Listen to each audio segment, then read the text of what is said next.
Então voltamos para a segunda parte da aula 7, onde a gente vai falar sobre o endereçamento no MIPS.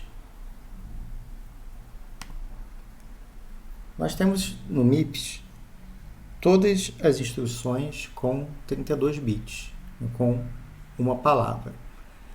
Embora a gente tenha simplificado o nosso hardware ao adotar essa solução com todas as instruções com 32 bits, existem algumas situações em que seria interessante ter endereços e constantes também de 32 bits.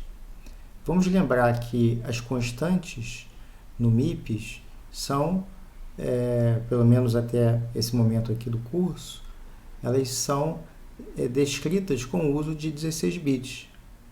No caso das instruções imediatas, como o add immediate, nós temos 16 bits, os 16 bits menos significativos sendo reservados para que a gente possa descrever a nossa constante, para que a gente possa expressar a nossa constante. Então, a gente ficaria limitado a constantes de 16 bits usando essa abordagem. E é natural que as aplicações queiram utilizar constantes, por exemplo, ou que requeram uma quantidade maior de bits, né, para que possam ser expressas de maneira correta. E a mesma coisa em relação aos endereços. Da forma como nós vimos o endereçamento até aqui, a instrução load-word, por exemplo, ela faz um desvio para uma posição de memória, ou faz uma leitura, melhor dizendo, para uma posição de memória, que está expressa por um registrador base mais um deslocamento, sendo esse deslocamento um valor de 16 bits. E, em algumas situações, pode ser interessante que os endereços também tenham 32 bits, senão a gente ficaria limitados à quantidade de memória, né, que a gente pode acessar com esses 16 bits. Então, para lidar com essa situação, vamos ver como é que o MIPS trabalha com endereços e constantes de 32 bits. Né? Existe uma forma da gente trabalhar com mais bits. Então, vamos começar com as constantes. No caso em que a gente queira trabalhar com constantes de 32 bits, nós vamos desmembrar essa constante em duas partes. Uma parte vai ser expressa com os 16 bits menos significativos do número que a gente quer expressar, e a outra parte com os mais significativos. Então, a gente parte numa metade dos bits menos significativos, numa metade dos bits mais significativos, e a gente remonta essa constante em um registrador. No caso do montador, existe um registrador específico que é utilizado para esse fim, que é o registrador AT. E a gente também tem uma instrução, o Load Upper Immediate, que é uma instrução que faz a transferência de um valor de 16 bits, que é constante. Essa instrução Load Upper Immediate é uma instrução do tipo immediate, assim como add immediate. Então, nos seus 16 bits menos significativos, a gente armazena uma constante e a gente tem como mover essa constante para um registrador, só que não para os bits menos significativos do registrador, mas para os bits mais significativos do registrador. Então, essa figura ilustra justamente isso. O Load Upper Immediate, né, aqui a gente tem o opcode dele, o registrador T0, que é o que está sendo expresso aqui por esse valor 01000, o valor 1000 em binário, então refere-se ao registrador T0, e a constante 255 expressa com o uso de 16 bits, então os 8 bits mais significativos iguais a 0, os 8 bits menos significativos iguais a 1. Quando a gente usa essa instrução, o que a gente faz é mover essa constante, que vem codificada na própria instrução, para os 16 bits mais significativos do registrador T0. Então, depois da execução dessa instrução, o T0 vai conter nos seus 16 bits mais significativos o valor que veio codificado como campo imediato da instrução e os 16 bits menos significativos com 0. Bom, esse é a forma da gente mover, né, a primeira parte da gente fazer a montagem da instrução.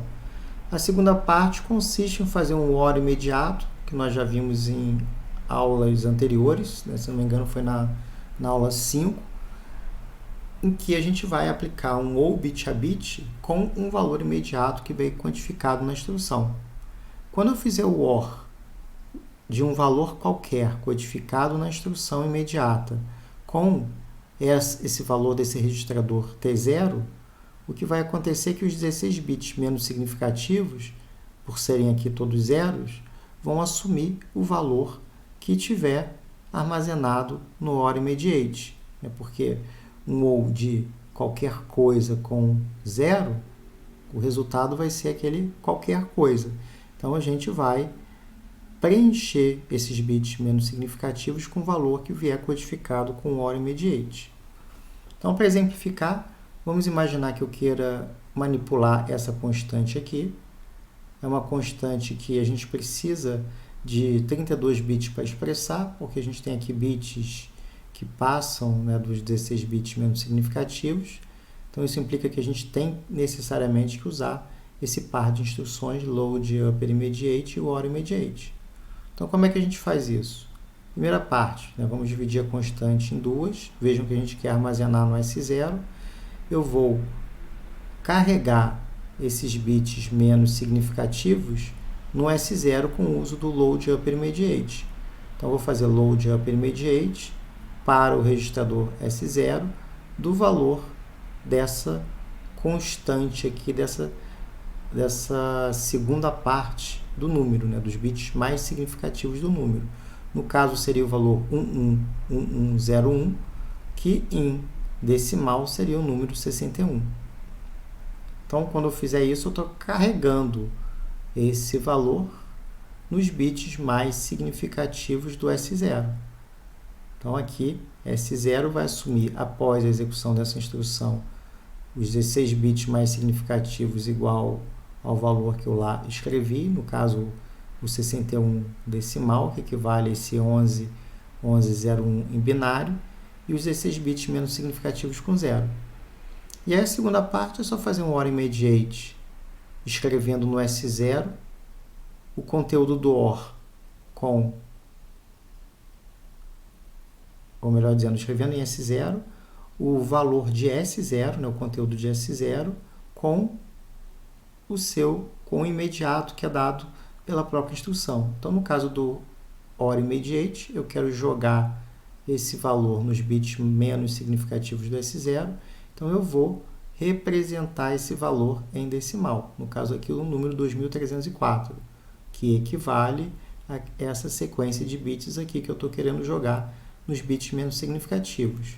Então, quando eu fizer o OR desse número, que equivale ao 2304, com o valor atual do S0, o que vai acontecer é que no final o S0 vai assumir exatamente o valor que a gente queria que ele tivesse, né? Nos seus 16 bits mais significativos, essa sequência de bits, que equivale ao 61, e nos 16 bits menos significativos, essa sequência de bits, que equivale ao 2304.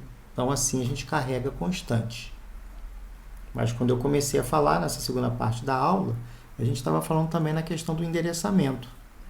Então, vamos ver como é que a gente trata os endereços. Vamos começar com os endereços de desvio. A gente lembra das aulas passadas que nós temos dois tipos de desvio. O desvio condicional, que é a instrução branch equal ou branch not equal, em que eu vou avaliar uma condição e só vou desviar se ela for verdadeira ou se ela for falsa.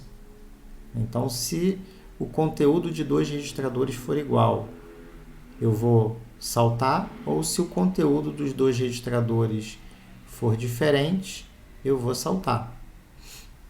Quando eu uso uma instrução do tipo I, o endereço do desvio é dado pelos 16 bits menos significativos, que ficam codificados numa instrução do tipo imediato. Eu também tenho outro tipo de desvio, que é o desvio incondicional. que é a instrução do tipo jump. Independente de qualquer condição, eu desvio. A instrução do tipo jump é uma instrução, como toda instrução MIPS, composta por 32 bits. No caso, os 6 bits mais significativos continuam sendo como qualquer instrução MIPS usados, né? Os bits mais significativos são usados para a gente poder representar o opcode da instrução, no caso aqui o opcode 2, e os 26 bits menos significativos vão ser usados para codificar o endereço. Então vejam que no caso de um desvio, né, no pior cenário, eu estou limitado a 16 bits para expressar o meu endereço. Então, por conta do desvio condicional, eu não teria como desviar para nenhuma aplicação com mais do que 16 instruções, o que hoje em dia é muito pouco. Então, no meu pior cenário, se eu precisasse desviar para mais do que esses 2 elevado a 16 instruções, eu teria problema. Então, meu código ficaria limitado a esse tamanho. Então, qual é a solução que a gente vai adotar? A gente vai fazer com que o nosso contador de programa, o nosso PC, ele receba o valor de um registrador mais um desvio. Como esse registrador tem 32 bits, eu vou somar um valor de 32 bits com um valor de 16 bits, eu vou obter um valor de, no mínimo, 32 bits. Né? Então, a gente teria como endereçar 2 elevado a 32 endereços diferentes. Mas aí, que registrador que a gente usa para fazer essa operação de soma? Bom, a maior parte das aplicações, quando desvia de modo condicional, ele não costuma ir para muito longe do ponto atual onde a gente está no código. O ponto atual em que a gente está no código é dado por PC. Ora, se a maior parte das aplicações fica muito próximo da instrução atual, geralmente a menos de 16 instruções de distância, então a gente pode usar o PC.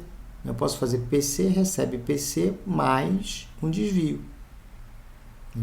Na realidade, esse endereço que a gente vai desviar não é relativo ao PC, é relativo à instrução seguinte ao PC, né? O PC mais 4. Então, o desvio é sempre feito em relação a PC mais 4 mais o endereço do desvio. Isso é usado para todo o desvio condicional.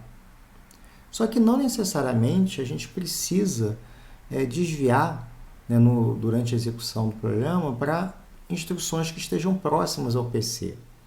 No caso da instrução de chamada de procedimento, né, o jump and link, a gente pode desviar para uma instrução que está muito longe da instrução atual. Então, no caso do jump and link, a gente vai usar um esquema que é parecido com essa instrução do tipo jump.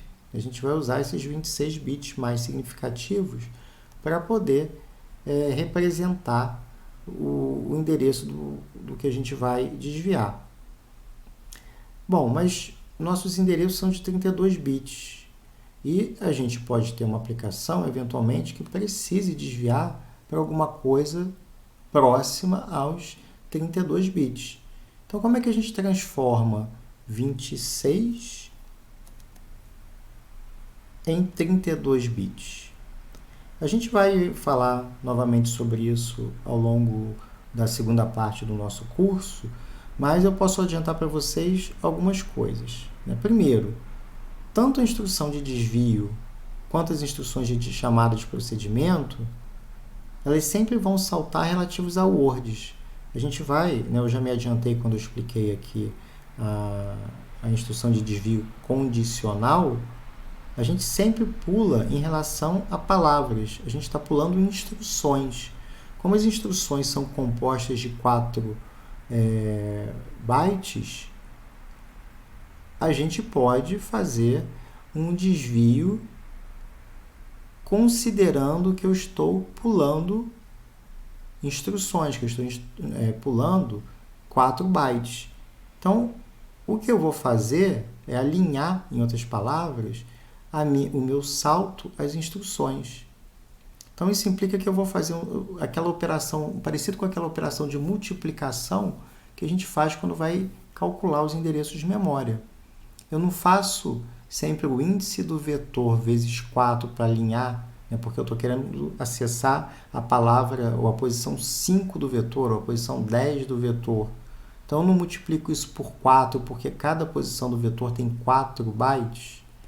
Então, aqui é a mesma coisa. Como cada instrução tem 4 bytes, é formado por 4 bytes, é uma palavra, eu posso colocar nesses contadores de desvio o número de palavras que eu vou pular. Isso vale tanto para o desvio condicional quanto para o incondicional. E aí, o que eu faço? Eu posso multiplicar por 4 aquele valor. A multiplicação por 4 é muito simples, né? É só a gente fazer 2 deslocamentos à esquerda. A gente vai falar disso na segunda parte do curso, né? Quando a gente for tratar da aritmética. E, de certa forma, eu já falei isso, se não me engano, quando a gente estava falando das operações de multiplicação, né? do índice pelo valor 4, para calcular o endereço correto de memória de um determinado vetor ou de uma determinada estrutura. Então, eu posso fazer esses 2 deslocamentos à esquerda. Então, vejam que aquele número de 26 bits, ele vai passar a ter 28 bits. Né? Os 26 mais esses 2 deslocamentos à esquerda vão fazer com que ele fique com 28. Vão faltar 4 bits para a gente completar os 32. Esses 4 bits a gente vai fazer o seguinte, a gente vai pegar emprestado do valor do PC.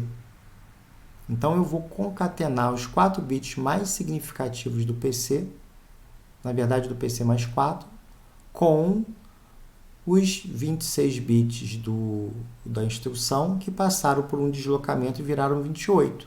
Então, eu vou ficar com 28, mais os 4 bits mais significativos, eu completo os 32 bits do meu endereço e fico com o endereço de 32 bits.